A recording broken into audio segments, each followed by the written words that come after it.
तो ध्यान दो सभी बच्चे, आप लोग अभी पढ़ रहे हैं प्रोटीन। क्या पढ़ रहे हैं? प्रोटीन क्या होता है देखना है। यह हमारे शरीर का एक महत्वपूर्ण अवयव है ना। अगर मान लो कहीं हम लोग बीमार पड़ते हैं तो डॉक्टर के यहाँ जाते हैं, क्या कहता है? आपको प्रोटीन की कमी है, नहीं कहता है? तो प्रोटीन जो है हमारे भोजन का एक महत्वपूर्ण अवयव है। क्या है? महत्वपूर्ण अवयव है। प्रोटीन में कार्बन, हाइड्रोजन तथा ऑक्सीजन के अलावे नाइट्रोजन भी रहता है। देखिए यहाँ पर कार्बन, देखिए यहाँ प्रोटीन में कार्बन हो गया, हाइड्रोजन हो गया तथा ऑक्सीजन और नाइट्रोजन भी रहता है। ये चारों जो तत्व मिले हुए रहते हैं। यह पौधा तथा जंतुओं के शरीर में पाया जाता है। यह जो है हम लोग इसका यूज करते हैं कहाँ से? पौधा तथा जंतुओं से। यहाँ से ये परिभाषा नहीं है इसका, ये जो है से ये अलग है। ये पौधा और जंतुओं के शरीर में पाया जाता है, जिससे हम लोग सेवन करते हैं तो हमारा शरीर स्वस्थ रहता है। समझ गए ना? प्रोटीन हम लोगों के लिए बहुत आवश्यक तत्व है। देखिए यह जो होता है पादप प्रोटीन होता है। पादप प्रोटीन हमको कहाँ से? पादप मतलब पौधा जो प्राप्त होता है प्रोटीन, वह हमको कौन कौन चीज खाने से मिलेगा? जैसे मटर खाएंगे, मूंगफली हो गया, सेम हो गया, दालें हो गया, चना हो गया, मूंग हो गया, राजमा हो गया, सोयाबीन हो गया एवं अंकुरित अनाज। अगर पौधा का ये सभी विशेष चीज जो हम खाते हैं, हम अपने लिए सेवन करते हैं, तो इससे हमको प्रोटीन की प्राप्ति होगी ना। इससे हमारे शरीर में प्रोटीन की प्राप्ति होगी। अब जंतु का कौन सा चीज हमको खाने से प्रोटीन मिलेगा? देखिए आप लोग, जंतु से मांस खाएंगे, उसका मांस खाते हैं ना हम लोग, मछली खाते हैं, अंडा खाते हैं, दूध खाते हैं, पनीर खाते हैं। ये सभी चीज सेवन करने से हमको जंतु की ये सब सभी चीज जब सेवन करेंगे तो इससे हम लोगों को शरीर में प्रोटीन मिलेगी। क्या मिलेगी? प्रोटीन मिलेगी। समझ गया? तो समझ गया भैया, प्रोटीन जो था हमारे भोजन का महत्वपूर्ण अवयव होता है। क्या होता है? अवयव होता है। समझ गया? आप देखो यह जंतु से भी प्राप्त होता है और पौधों से भी प्राप्त होता है ना। पौधों से भी प्राप्त होता है। जो पौधा से प्राप्त होता है, जिसमें प्रोटीन पाया जाता है, उस चीज का नाम यहाँ पर आप लोगों को दिया है।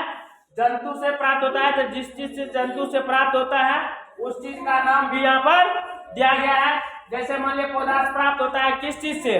मटर से, मूंगफली से, सेम से, राजमा से, सोयाबीन से, दाल से, चना से और अंकुरित अनाज। मतलब समझे?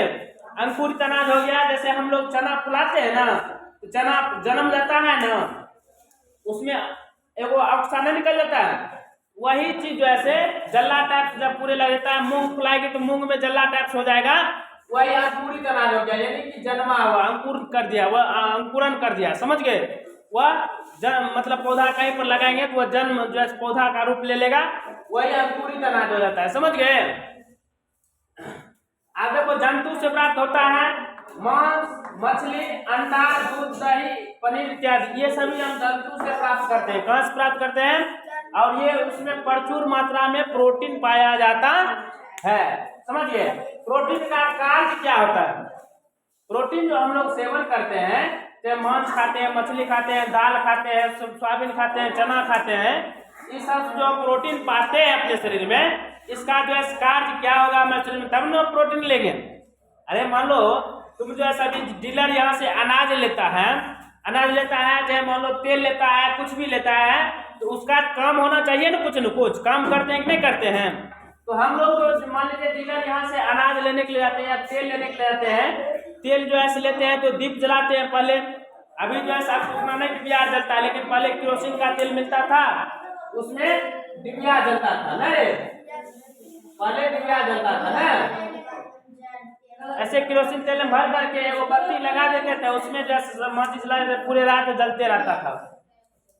तो हम लोग जो वहां से तेल लेते हैं, चाहे पेट्रोल पंप से आप गाड़ी में तेल डलवाते हैं, पेट्रोल पर गाड़ी जो है उस तेल का कुछ न कुछ वर्क करता है तब तेल डलवाते हैं। इसी तरह जो हमारे शरीर में प्रोटीन को वर्क करने के, शरीर को वर्क करने के लिए प्रोटीन का कहीं न कहीं कम होगा तब ना प्रोटीन की मात्रा लेते हैं। नहीं कम होगा तो प्रोटीन की मात्रा लेंगे?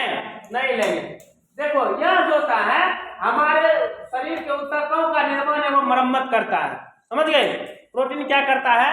हमारे शरीर में जो कोशिकाओं से बना हुआ ऊतक है, हमारे शरीर में कोशिकाओं के द्वारा जो बनता है ऊतक, उसका जो है निर्माण नया ऊतक बनाता है, और उसके बाद उसका जो है जैसे टूट फूट गया, मतलब कोशिका बहुत तक नष्ट हो गया, कुछ हो गया, उसका ये मरम्मत भी कर देता है। कौन करता है? प्रोटीन। कौन करता है? प्रोटीन कर देता है। अब देखो दूसरा है, शरीर के वृद्धि तथा टूटे फूटे भागों की मरम्मत के लिए नए कोशिका बनाता है। अब हमारा शरीर कोशिकाओं से मिलकर बना है। हमारा शरीर किस चीज से मिलकर बना है? कोशिकाओं से मिलकर बना है। या हमारे शरीर में जो कोशिका मर जाती है, कोशिका मर जाती है, उसका भी निर्माण कौन करता है?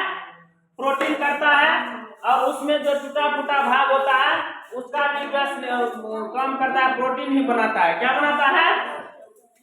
अब देखो, यह शरीर वर्धक भोजन के रूप में काम करता है ना। हम लोग जो शरीर में इतना बढ़ते हैं, बहुत आदमी देखेगा बहुत लंबा हो जाता है ना, वह जो है उसमें प्रोटीन की मात्राएं अधिक होती है। समझ गए?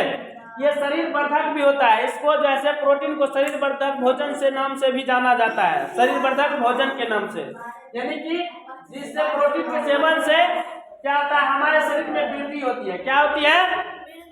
वृद्धि होती है। देखो ध्यान दो, यह शिशु एवं गर्भवती महिला के लिए अच्छा काम करता है ना। जो मान लो बच्चा है, उस बच्चा में प्रोटीन की मात्रा ज्यादा, तो जो गर्भवती महिला है ना, गर्भवती महिला के लिए जैसे ये प्रोटीन की मात्रा अधिक सेवन करने से उसको जैसे ज्यादा फायदेमंद होता है। समझ गई? हाँ, इसीलिए ये गर्भवती महिला और शिशु के लिए सबसे अच्छा उपाय है। अब देखो पांचवा, देखो क्या है, यह हमारे शरीर में अस्थियां मतलब हड्डी जो होता है, मांसपेशियां, ये जो मांस है हमारे त्वचा, ऊपर का देखो मांसपेशियां, इसमें हो गया क्या, ये जो है ऊपर का चमड़ी हो गया, इसको कहते हैं हम लोग त्वचा। क्या कहते हैं? इसको अंदर में जो यहाँ पर जैसे यहाँ चिरेगा, यहाँ पर जो अंदर में रहता है वो हो गया इसका मांस। क्या हो गया? ये ऊपर से त्वचा है। क्या है? और इसके अंदर में होता है मांस ना, जैसे ऐसे लेयर बना हुआ। अब देखो डॉक्टर क्या करता है, पहले त्वचा को हटाता है, फिर उसके बाद मांसपेशी को हटाता है, फिर उसके बाद अंदर जाने के लिए जैसे कई लेयर में बने होते हैं, कि कई लेयर में बने होते हैं। इसीलिए जैसे यहाँ पर अस्थि तक जाने में मांसपेशी, त्वचा, बहुत सारे लेयर से गुजरना पड़ता है हमारे बॉडी को। समझ गया? तो ये देखो, फिर त्वचा, बाल, नाखून में भी काम करता है। अब देखो, इससे तो हमारे शरीर की मांसपेशियां, त्वचा, बाल, नाखून ये सभी क्या होते हैं? मजबूत होते हैं। समझ गए? बाल जल्दी झड़ेगा नहीं, प्रोटीन यूज करेगी। कितना आदमी देखेगा कि बाल टूटता है, बाल टूटता है ना, इसको प्रोटीन की ज्यादा मात्रा लेने से उसका बाल कभी टूटेगा नहीं, झड़ेगा नहीं। समझ गए? हाँ, विशेष परिस्थितियों में आवश्यकता पड़ने पर प्रोटीन की ऊर्जा प्राप्त के लिए भी किया जाता है। अगर वैसा स्थिति आ गया हमारे बॉडी को ना, वैसा स्थिति आ गया हमारे बॉडी को, या हमारे शरीर को जैसे ऊर्जा भी प्राप्त करता है। क्या करता है? ऊर्जा भी प्राप्त कर देता है। समझ गए? इसीलिए ये प्रोटीन के बारे में आपको हम अभी बताए हैं। ध्यान से आप लोग याद कर लीजिएगा, एक बार घर पर जाकर रिवीजन कर लीजिएगा, आराम से याद हो जाएगा। समझ गए? इसको ज्यादा रटने की जरूरत नहीं है। मान लो यह सीधा